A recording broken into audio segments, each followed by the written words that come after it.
You weren't born hating anything about yourself. That contempt was learned. And worse, it was taught through silence, looks, and subtle rejections. Every human being carries parts of themselves that they try to hide. Fears, impulses, memories, shame. But few people stop to ask themselves, why exactly do I hate this about myself? The answer is rarely rational. It is ancestral, emotional, and almost always social. You learn to reject certain parts of yourself because someone at some point in your upbringing made it clear, with or without words, that they were unacceptable. Maybe it was the way you cried, the anger you felt, the opinion that bothered you, the desire that seemed wrong. In order to survive, children sacrifice parts of themselves. They understand that they need to hide certain expressions in order to be loved, accepted, or simply not punished. This is how internal rejection is born. A silent wound, buried but active. And the more you try to ignore these parts, the more they grow in the shadows. Because everything that is denied grows stronger in the dark. And one day, it turns against you. You start to sabotage yourself. You attract people who reinforce that same rejection. You avoid situations that could set you free, just because in them, that part of you that you hide might come out. If this kind of reflection makes sense to you, take advantage and subscribe to the channel so you don't miss the next ones. This invisible root of self-loathing creates a prison disguised as a strong personality, or that's just the way I am. But the truth is more cruel.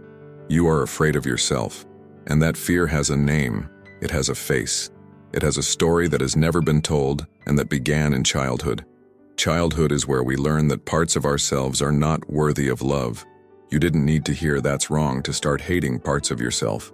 A look of contempt was enough, a change in tone, or simply silence at the moment when you most needed to be seen. Childhood doesn't just teach us how to walk or talk, it trains us to survive emotionally. And in order to survive, children develop a brutal sensitivity. They learn to detect what is kind and what must be hidden. They realize that when they show fear, anger, or sadness, something changes around them. Maybe their father walks away, their mother becomes cold, or adults start saying things like, "Suck it up, you're too sensitive, men don't feel that way," or "That's ugly, don't say things like that." These messages, spoken or unspoken, shape a filter. And that filter begins to divide your being between what is allowed and what is dangerous. You learn to smile when you want to scream, to control yourself when you want to explode, to please when everything inside you wants to say no. This internal theater creates a character, a persona that seems strong, balanced, sociable, but behind it lies emotional exile. Everything that was censored remains alive, and the more time passes, the more these parts become strange even to yourself. You begin to feel repulsed by legitimate emotions. You blame yourself for feeling sad. You punish yourself for not always being well. And you begin to believe that there is something wrong with you, when in fact the mistake was learning to reject what was human. Childhood was not just a place of growth. It was a silent courtroom. And the sentence was clear: hide this if you want to be loved. Carl Jung called everything that you are, but decided to hide the shadow. Not because it is bad, but because at some point, it was considered unacceptable. The shadow is not a monster. It is a dark mirror. It is where the traits, desires, and impulses you tried to kill live, and which today live on the margins of your consciousness. But here is the brutal irony. You do not eliminate the shadow by ignoring it. You strengthen it. The more you repress an emotion, the more it infiltrates your behavior. The more you try to erase a thought, the more it comes back with a vengeance. The shadow is persistent because it is not something outside of you. It is you. To deny the shadow is to deny your wholeness. It is to live half a life. It is to put on a mask and forget that your true face still breathes behind it. Jung said that no one becomes enlightened by fantasizing about figures of light, but by making the darkness conscious. This means that evolution is not about becoming a perfect, flawless version of yourself. It's about integrating what has been exiled. It's about looking inside and saying, "This is also me." But few have the courage to do this, because finding the shadow means facing the naked truth. That envy you feel, the wounded pride, the desire to control, the fear of rejection, all of that is yours. And accepting that doesn't diminish you. It frees you. The shadow acts in the unconscious. It interferes with your choices, relationships, addictions, and impulses. While you pretend it doesn't exist, it rules your life. You think you're in control, but you're being guided by the parts you've decided to hide. So the question is, how much of your life is the result of your will? And how much is a reflection of your shadow?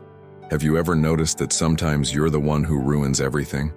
Opportunities, relationships, plans. It's as if, just when everything starts to go right, something inside you pulls the brakes. This is not bad luck. It is self-sabotage, the silent system of the shadow operating behind the scenes. When you reject parts of yourself, you don't eliminate them, you bury them alive. And everything that is buried deeply comes back with a vengeance. These repressed parts don't want revenge. They want attention. And if they're not heard consciously, they'll scream in unconscious ways. How? By making you procrastinate at the decisive moment. By choosing the wrong partner again. By getting sick when you're about to grow. By destroying a relationship for fear of being abandoned. You think you are failing, but in reality you are just following an old script, that of self-denial. The logic is perverse.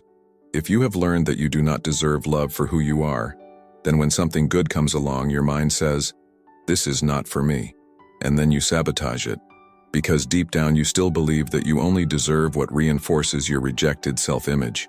Trauma creates loyalty. You become loyal to the pain you know, and anything different seems too dangerous. Jung knew this. He understood that the unconscious does not want punishment, it wants integration.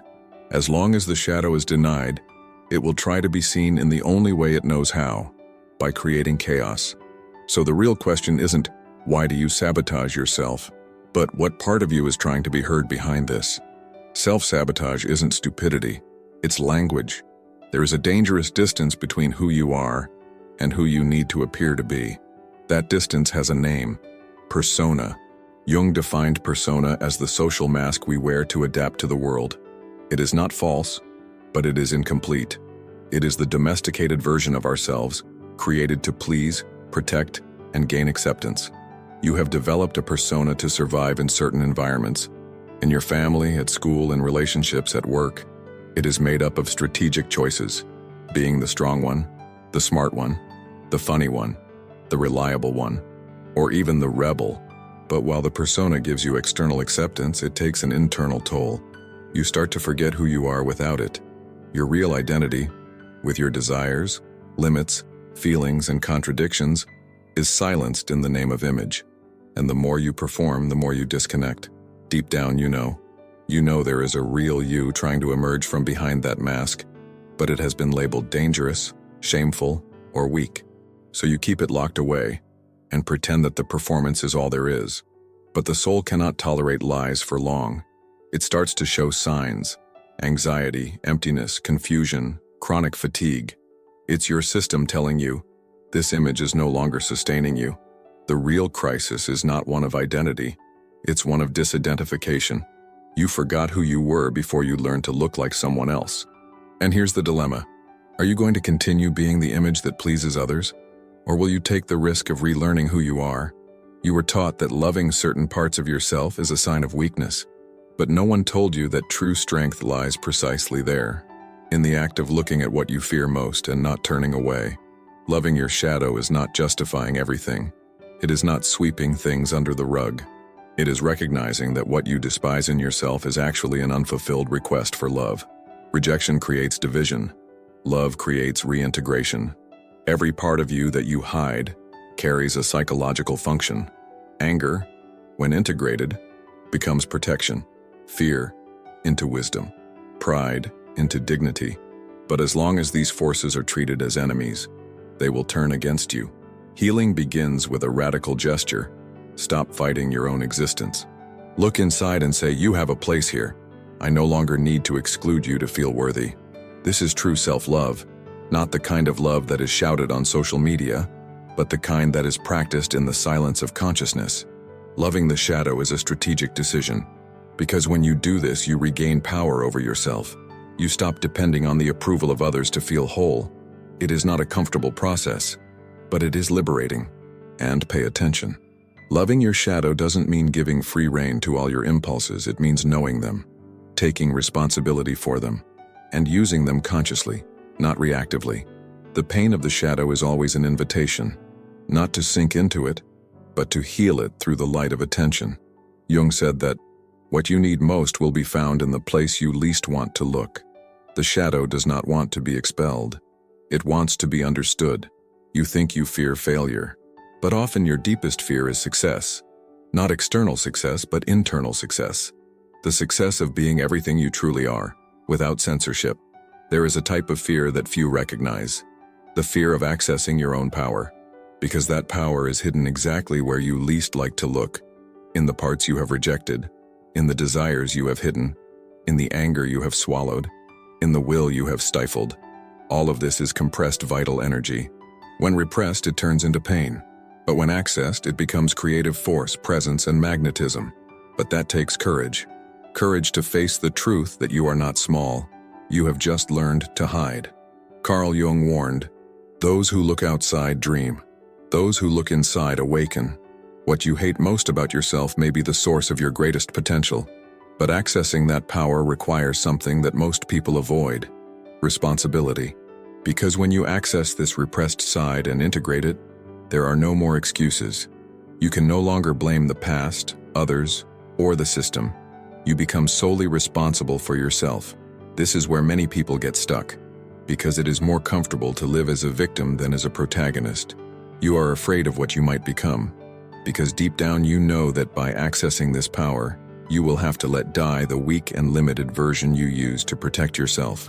But this is true rebirth, not spiritual, mystical, or symbolic, but psychological, existential, and practical. You are not afraid of your darkness. You are afraid of the light it contains. You do not hate the other. You hate what they awaken in you. Projection is a sophisticated psychological trick. Instead of recognizing parts of yourself that have not yet been integrated, you see them in others and react. Jung explained this accurately.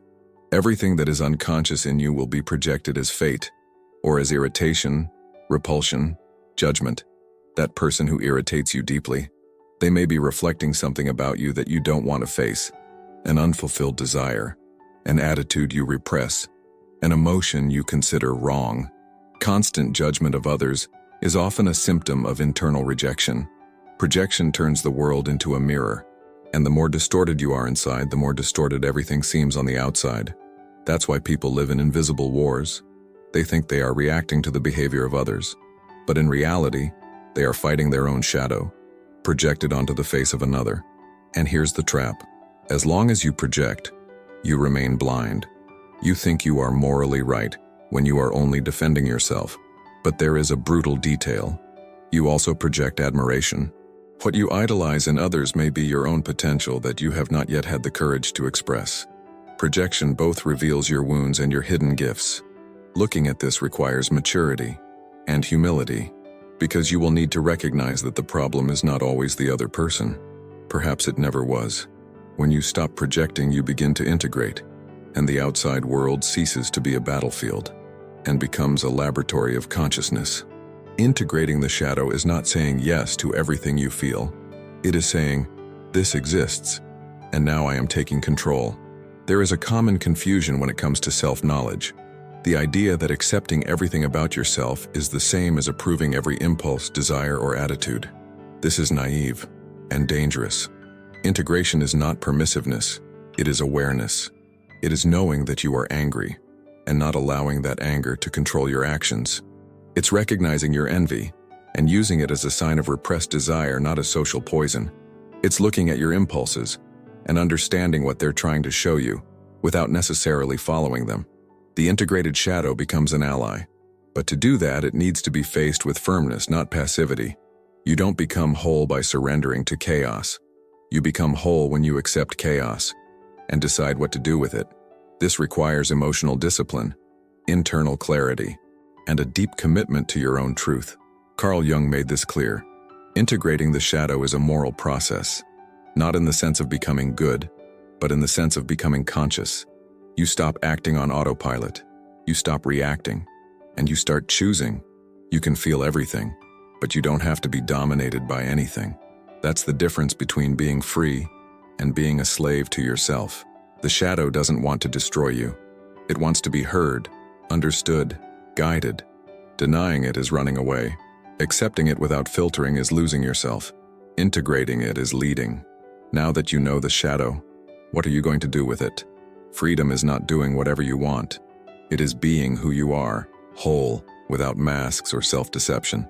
True psychological freedom begins when you stop running away from yourself. When you look at every part of yourself and the parts you love, the parts you fear, the parts you hide, and decide to integrate all of them into one being. This is not simple. It is not quick. And it is definitely not comfortable. But it is real. As long as you reject parts of yourself, you will be a slave to what you try to hide. You will live conditioned by fears, projections, traumas, and narratives that are no longer even yours. Freedom is born when you take responsibility. When you understand that even your pain has a purpose, and that there is no healing without reintegration.